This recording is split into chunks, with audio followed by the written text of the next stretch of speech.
hits its 5-year target. Oh my god, they hit it, they did 30%. And then after that, 30% in 2026, and they sell off, and you're like, oh my god, this is great. Well, what's it worth? What's all this excitement worth? Only worth $6. That's what it's worth. Everybody, today I'm going to be doing a DCF from scratch based on the guidance that management has given, and it's going to be largely driven on one single line item, which is the adjusted free cash flows. I am not going to be doing this based on net income and trying to get it to a cash flow, because management already gave us their cash flow projection and how they expect the company to grow in terms of revenues. So if you like what you're hearing, then definitely hit the subscribe button and let's get straight into it.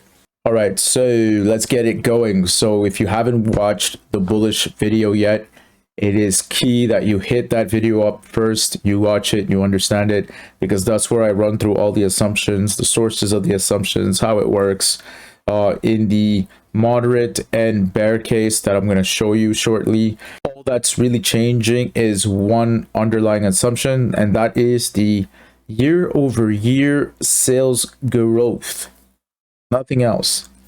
And like any DCF, it's this thing is filled with assumptions, and I could get this to go any direction I want.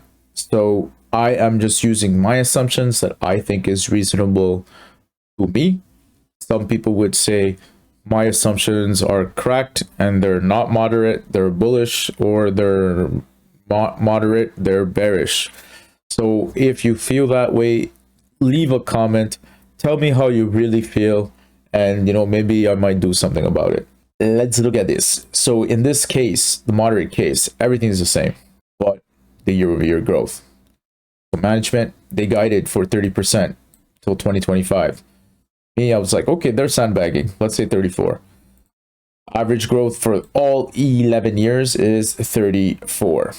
This means that equity per share today, $19. Shares are trading at $12.35. That means you have a 1.7x on this share today. Because fully diluted, this is worth about $11. They're not fully diluted yet, but they're definitely on track. So that's it. $19 on a moderate case. Moderate meaning they just do what they say they're going to do and nothing more. In the bearish case, this is where things get funny, because some might say, okay, well, this is still not very bearish, but the average sales growth rate is 27% over 11 years. I say they hold it down. They still are able to hit their 31% or the 30% target, and after that, it just stagnates at 25. They plateau. That's it. Nothing new. At that point, the shares are worth $12. Today it's trading at $12.35. So nothing crazy, nothing new. Shares are worth what it's worth. If you think this is how it's going to pan out, then I would say, okay, if this is how it's going to pan out, then maybe let's wait to see if it dips a little bit. That's it. Maybe buy it then. But at this point, this is not an exciting investment. The opportunity cost is great. You might as well put it in a GIC and see what happens. Okay, so if some of you say, okay, Jat, you're cracked. 25% growth is still crazy good, and you need to bring this down because this is not a real bearish case. Then I tell you, okay, let's do it. So let's say 20, 15, 10, 10, 10, okay, whatever, 11. 10. In this case, shares are worth $8.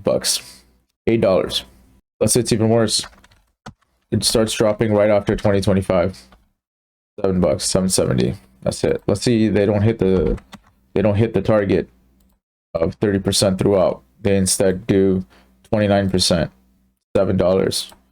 Let's say even worse, 7. Even worse, 25. So let's say they only hit 30% in 2022 and it goes downhill from there. Then the average is 19% growth. 5 years they only do 26. Some would round that up to 30. So, but I think the real bear case is for people who are short term, because you can't hold short term. Short term, you get burned, in my opinion. What we see in this short-term case is that Palantir hits its 5-year target. Oh my god, they hit it. They did 30%. And then after that, 30% in 2026, and they sell off. And you're like, oh my god, this is great. Well, what's it worth? What's all this excitement worth? It's only worth $6. That's what it's worth.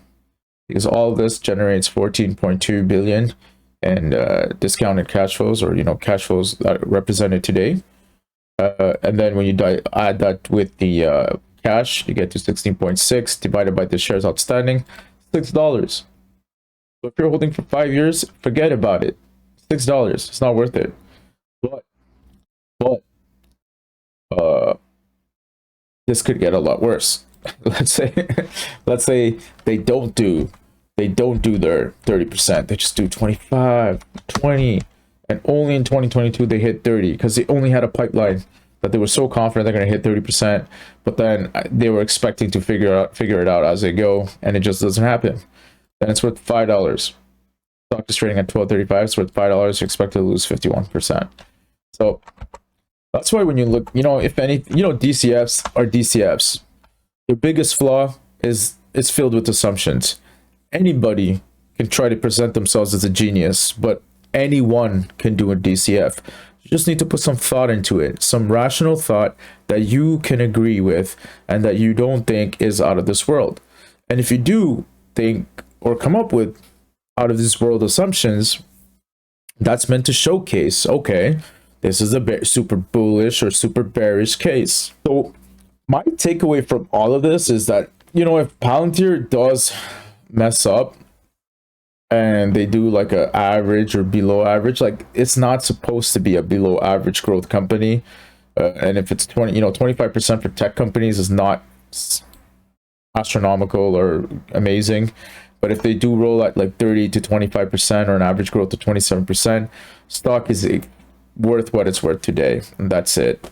And what this means is that if you hold for 10 years and they do exactly this, pretty much you'll be saying, oh my god, the opportunity cost on this was ridiculous. I could have bought ABCD. I could have bought real estate. I could have invested in myself. I could have traveled the world. I could have lived my best life. But instead I parked it in Palantir, and Palantir did nothing. And it essentially just goes up with inflation, and that's it. Nothing changes. It's worth 12 today. It's trading at 12. There you go. And another thing that I really like to look at to remind me is, time in the market is everything. Look at this. No matter what, no matter how many dips there were or whatever, it was always about holding. This crazy growth, a lot of people say, oh my god, it went up so fast. But the truth is, around this time is what investing became democratized. Like, it became super accessible to everyone, in the sense that a lot of people were locked in at home and they're just like, all right, let's gamble.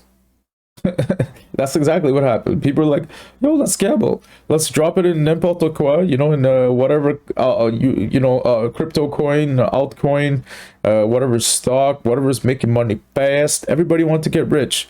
And all kinds of apps in the States and in Canada just popped up out of nowhere, allowing you to invest straight from your phone. So that's what this was. This was new buyers en masse entering the market and buying anything. And obviously the extra money that's in circulation that was being lent to banks, being lent to institutions, lent to companies that could take it and reinvest. And instead of reinvesting in business, I'm pretty sure some of them just reinvested straight into stocks, which is kind of quote unquote reinvesting into businesses. And yeah, that's it. So another case of time in the market. Look at these. Time in the market is everything. Bang, bang, bang, bang, bang, bang, bang, bang. It always quote unquote goes up. And it brings me back to like a quote that Elon Musk once said: the end of civilization will be when we start having population decline.